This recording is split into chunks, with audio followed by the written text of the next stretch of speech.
오늘 이 말씀을 가지고 회복된 기쁨이라 하는 제목으로 함께 말씀을 나누고자 합니다. 회복된 기쁨. 오늘 이 본문의 말씀에 보니까 하나님의 백성이 하나님의 법궤를 빼앗기고 그들은 기쁨을 잃어버렸습니다. 하나님의 법궤를 빼앗겼으니 기쁨이 있을 수가 없는 것이죠. 기쁨을 잃어버렸습니다. 오늘 이 본문의 말씀의 내용은 4장부터 이어지는데 4장에는 하나님의 선민이었던 이스라엘 백성들이 블레셋에게 하나님의 임재를 상징하는 이 법궤를 상실한 것입니다. 빼앗긴 사실을 말씀하고 있습니다. 이스라엘 백성들이 법궤를 빼앗긴 이유가 뭐냐면 법궤의 주인이신 하나님 자체가 힘이 없어서가 아니라 이스라엘 백성들의 신앙이 잘못되었기 때문에 법궤를 빼앗겼다는 거죠. 늘 이스라엘 군대는 하나님의 법궤를 앞세우고 나갔습니다. 왜? 하나님의 임재를 상징하기 때문에. 하나님이 임재해 우리 가운데 임재해 계시다는 것을 믿고 나갔다는 겁니다. 그런데 아니 전쟁에서 패하고 법궤를 빼앗겼다는 말이죠. 아니 하나님의 능력이 없는 것입니까? 하나님이 힘이 없으신 것입니까? 그것은 아니지 않습니까? 그러니까 하나님의 법궤는 하나님의 임재의 상징일 뿐인 것으로서 이스라엘 백성들이 그 주인 되시는 하나님과 올바른 신앙관계를 갖지 못하니까 하나님이 역사하지 않으시고 그러니까 전쟁도 패하고 법궤도 빼앗기게 되었던 것입니다. 결국은 이스라엘 백성들에게 있어서 신앙이 잘못된 하나님과의 신앙적인 관계가 잘못된 사람들에게는 성경이 하나님의 말씀이고 또 십자가가 하나님의 그 은혜를 나타내는 그런 능력의 상징이지만은 그런 것들을 다 빼앗길 수 있다는 것을 말합니다. 다 빼앗기고 또 슬픔 가운데 거할 수밖에 없다는 것을 우리에게 보여주고 있습니다. 저는 제가 오래전에 기차를 탔을 때 학교 다닐 때죠. 기차를 탔을 때 제가 직접 목격한 거예요. 그때도 막 전도 훈련을 받고 기차를 타니까 막 전도하고 싶은 마음이 막 생기더라고요. 전도하고 전도해야 되겠다 하면서 이제 전도를 옆에 이제 앉은 분들에게 전도를 하는데 우리 그때는 제가 이제 입석으로 있었습니다. 그래서 서서 이렇게 보니까 거기에 서로 이제 좌우로 앉은 그 여자 청년들이 있었어요. 여자 청년들이 있었는데 보니까 십자가 목걸이도 했더라고요. 그래서 저분들이 예수 믿는 사람인가? 저는 굉장히 관심이 집중되었습니다. 어떤 사람은 십자가 귀걸이도 했어요. 십자가 귀걸이도. 그래서 참 예수님을 사랑하는 사람들인가 보다 했는데 아니 이렇게 예전에 보면 기차에 그 음료를 팔고 하는 분들이 지나다니잖아요. 보니까 앉아가지고 맥주를 시키는 거예요. 맥주를 시키고 거기서 화투를 하는 거죠. 아니 도대체 저 사람들은 십자가가 무슨 의미인가? 십자가가 무슨 의미인가? 예수님을 믿으니까 십자가 목걸이를 했을 것이고 십자가 귀걸이를 했을 텐데 하는 생각이 저에게 있었습니다. 그런데 그것은 아니었던 것 아닌가. 단지 액세서리로 이 십자가를 액세서리로 생각하고 그냥 믿음은 없지만 그게 좋다고 느껴서 나름대로 센스 있게 느껴서 그렇게 했을 가능성도 있겠다 하는 생각을 하게 되었습니다. 그래서 제가 그것을 우리 그 신문에 한번 글을 낸 적이 있습니다. 글을 냈는데 영광의 십자가, 고난의 십자가 해서 이제 글을 한번 쓴 적이 있습니다. 제가 그것을 본 느낌, 그 느낌이 십자가는 참 그리스도인들에게 하나님의 능력을 상징하고 하나님의 은혜를 상징하고 그리스도의 사랑을 상징하고 우리를 향한 하나님의 사랑을 상징하는 것인데 어떻게 저렇게 아무 신앙과 관계없이 저렇게 달고 다닐까, 액세서리로 하고 다닐까 하는 내용의 글이었습니다. 여러분, 이스라엘 백성들에게 있어서 정말 그들이 하나님을 제사하고 예배하고 했지만은 하나님과의 관계가 올바르지 못하고 우상은 여전히 섬기고 하나님도 여전히 섬기고, 그러니까 그들이 하나님의 임재를 상징하는 법궤를 가지고 모시고 전쟁에 나갔다 할지라도 그 법궤는 빼앗기게 되고 전쟁에 패해서 슬픔을 당하게 되고 기쁨은 잃어버리게 되고 능력은 잃어버리게 되었다는 것이죠. 오늘 우리 삶 가운데 그런 경우는 없으십니까? 내가 하나님을 열심히 섬기는 것 같은데 어떻게 기쁨은 사라졌고 기쁨은 다 잃어버렸고 그저 능력은 잃어버렸고 문제 앞에서 그저 쓰러져서 넘어져서 탄식만 하고 있는 그런 삶은 혹시 없느냐 하는 것입니다. 이스라엘 백성들은 하나님의 임재의 상징인 이 법궤를 그냥 임재의 상징으로만 여겼다는 거죠. 정말 하나님이 이 자리에 함께 계시다, 하나님이 정말 나와 내 삶 가운데 함께 하고 계시다 하는 것은 그들이 믿지 못했다는 거죠. 그래서 결국은 법궤를 빼앗기게 되었다 하는 것입니다. 그리고 5장에 가서는 비록 당신의 백성들이 당신께 불충성해서 법궤를 빼앗겼지만 하나님 자신은 당신의 임재 상징인 법궤가 이 블레셋 땅에 납치된 후에 빼앗겼을 때 그 법궤로 인해서 초자연적인 재앙을 블레셋 땅에 내렸습니다. 그러니까 이스라엘 백성들을 위해서는 그런 일을 하지 않으셨는데, 그런 능력을 나타내지 않았는데 법궤가 이제 블레셋에 빼앗겨 갔습니다. 그런데 하나님은 능력이 없는 분이 아니잖아요.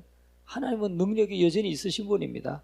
단지 이스라엘 백성들이 하나님과의 그 관계에서 신앙이 잘못되었기 때문에 하나님이 돕지 않으신 것뿐이지 능력이 없는 게 아니었어요. 그래서 뭐 가드라든지 에글론이라든지 가스라든지 아스도 또 아스글론 이런 도시의 그 법궤를 옮겨가는 곳마다 거기에 초자연적인 재앙이 임하는 거죠. 하나님이 능력으로 역사하는 겁니다. 그래서 블레셋 사람들이 도저히 야 이거 안 되겠다, 도로 돌려보내야 되겠다, 우리 땅에 있어봐야 계속 재난만 임하고 우리가 감당할 수 없다 하고는 그 법궤를 이스라엘 땅으로 보내는 것입니다. 오늘 보내는 그 과정을 우리가 간단하게 지금 읽었던 것입니다. 여러분, 그래서 하나님 당신만은 변함없이 전 우주의 유일한 주권자이신 것을 당신의 능력을 나타내심으로 초자연적인 재앙을 내림으로 말미암아서 보여주었던 것이 이 5장의 말씀이고, 6장에서는 블레셋 사람들이 비록 자신들이 하나님의 타락한 백성은 이겼지만 하나님 자신만은, 하나님만은 우리가 이길 수 없구나 하는 이 사실을 깨닫고 그분의 임재를 상징하는 법궤를 이스라엘에 반환하는 내용이 오늘 우리가 읽은 6장의 내용입니다. 1절부터 9절까지는 법궤 반환을 그들이 결정하고 어떻게 돌려보낼 것인가 하는 것을 회의하는 내용이고, 10절부터 18절까지는 법궤가 이스라엘 땅 벳세메스로 귀환하는 장면이 나오고 있습니다.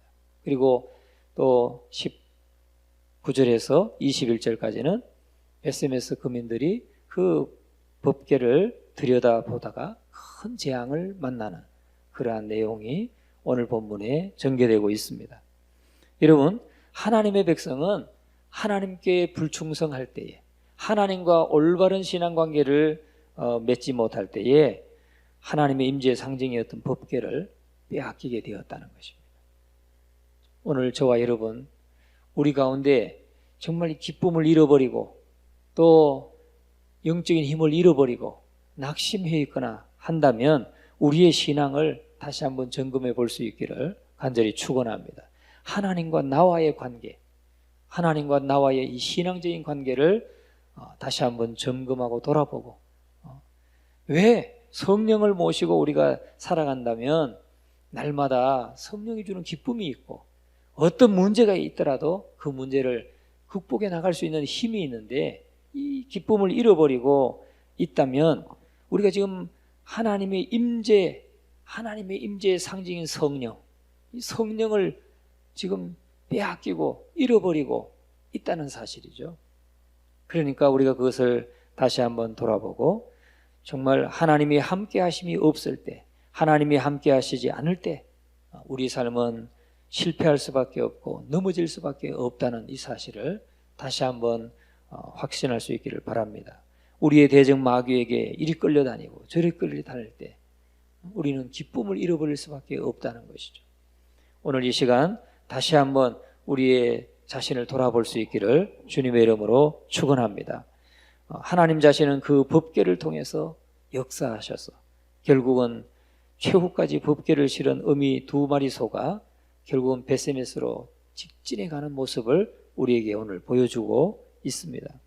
그래서 블레셋 사람들 앞에서 법궤로 인한 모든 재앙이 하나님 당신의 섭리라는 것을 입증시켜 주셨습니다. 오늘 이 본문 우리가 10절의 말씀에 보면 10절 말씀 같이 한번 읽어봅니다. 10절부터 12절까지 읽어보겠습니다. 그 사람들이 그같이 하여 젖나는 소 둘을 끌어다가 수레를 메우고 송아지들은 집에 가두고 여호와의 계와 및 금지와 그들의 독종의 형상을 담은 상자를 수레 위에 실으니 암소가 벳세메스 길로 바로 향하여 대로로 가며 갈 때에 울고 좌우를 치우치지 아니하였고 블레셋 방백들은 벳세메스 경계선까지 따라가니라.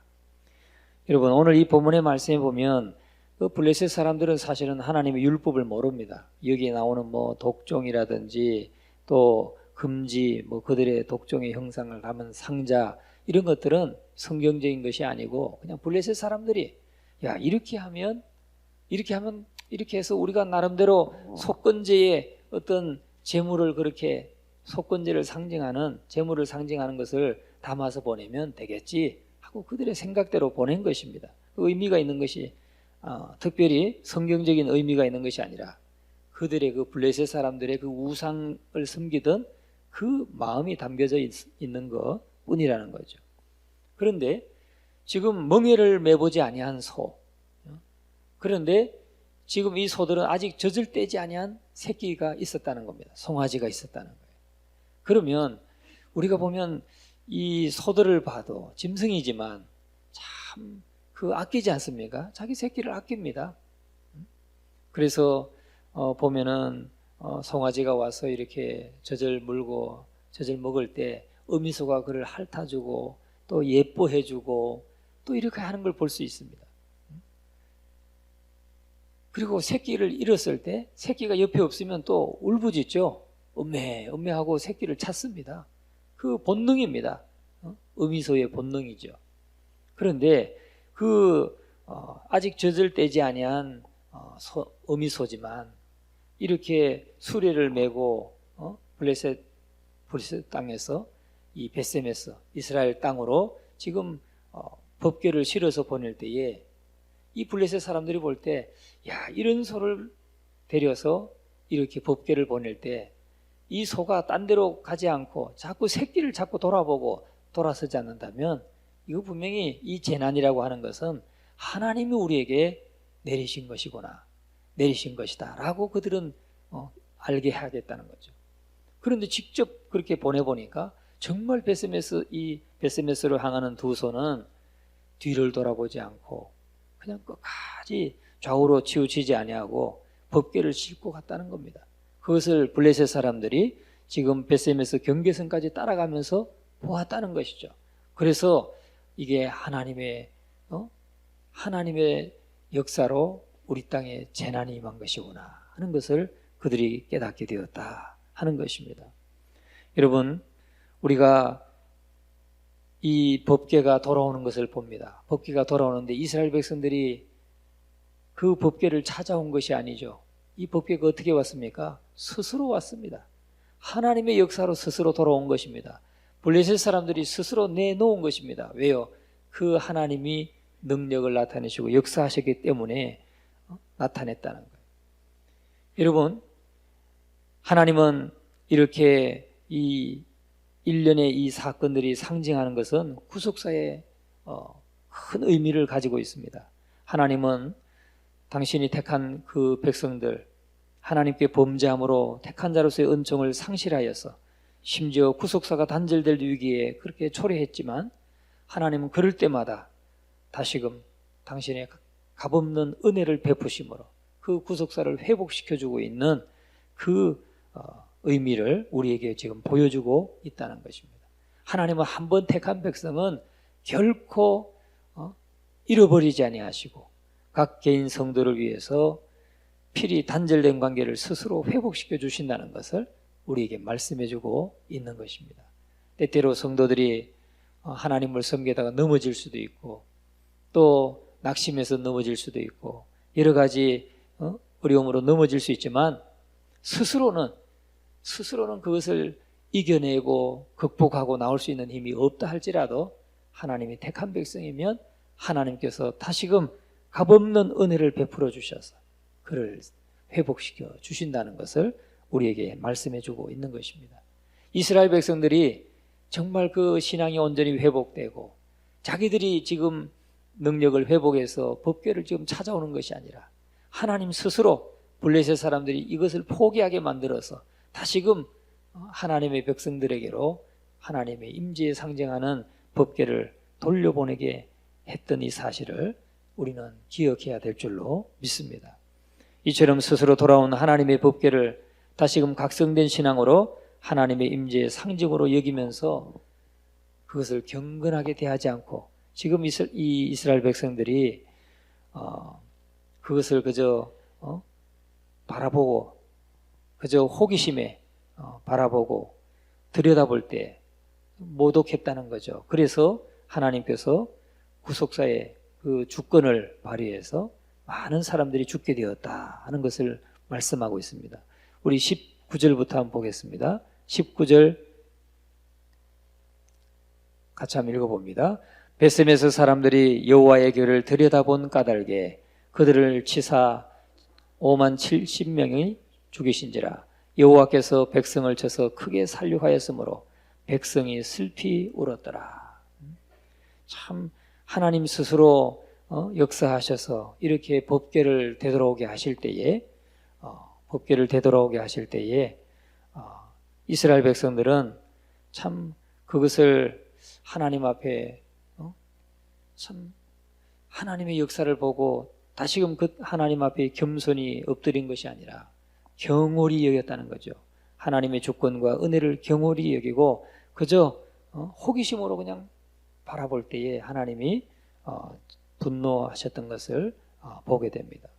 그러면 오늘 저와 여러분 우리가 하나님 앞에서 무엇을 얻어야 되겠습니까? 오늘 이 참 저절되지 아니한 어미소, 저절되지 아니한 새끼를 둔 어미소, 그 어미소가 하나님의 섭리와 역사에 온전히 순종해서 앞만 보고 베스메스로 향하여 갔을 때에 하나님께서 참 그 소들을 사용하셨던 것을 볼 수가 있습니다. 짐승까지라도 순종하게 하시는 그 하나님의 권능과 역사를 우리가 꼭 주목해 볼 수 있기를 바랍니다. 한 번도 멍에를 보지 아니했을 뿐만 아니라 아직 젖도 떼지 아니한 이 새끼를 둔 이 암소가 그 새끼를 떼어두고 베스메스로 좌우로 치우치지 아니하고 질서정연하게 갈 수 있다는 것은 하나님의 역사인 것입니다. 왜냐하면 바로 자연적인 본능을 거스르는 것이기 때문에 그렇습니다. 암소는 자신의 진정한 주인인 하나님의 뜻을 거스를 수 없었던 것입니다. 이처럼 하나님은 당신의 뜻을 이루기 위해서 영혼 없는 미천한 짐승까지라도 다스리시고 이끌어 가신다 하는 사실입니다. 오늘 그분의 뜻을 알고 있는 우리 성도들에게 요구하시는 하나님은 하나님의 뜻을 쫓아서 살기를 원하신다 하는 사실을 다시 한번 기억하시고 오늘 하나님의 뜻을 쫓아서 우리가 순종하며 나아갈 때에 하나님은 그 기쁨을 다시금 회복시켜 주실 줄로 믿습니다.